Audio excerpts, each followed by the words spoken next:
Hello, this is Lewis. Today we're looking at list boxes. So the list box over here, pretty much we're using car brands as an example of list box. And the list box is just pretty much similar to the check boxes, radio buttons and all of that. It's pretty much selecting an option, but in a list format.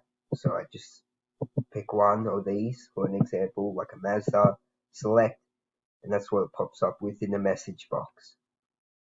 We can take this a step further though with the second little thing here, and we can pretty much make our own list. So if I want to recreate the first list that we have, I can just write Mazda and add it to the list, and boom, there it is, that's the list. And if I wanted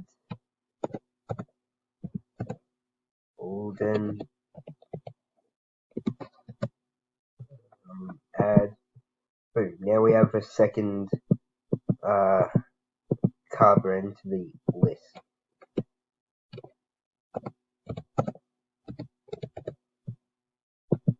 So list boxes are pretty much used for like organization, but you can have it for other things with like creating your own list, but it's pretty much organization with picking an option from a list.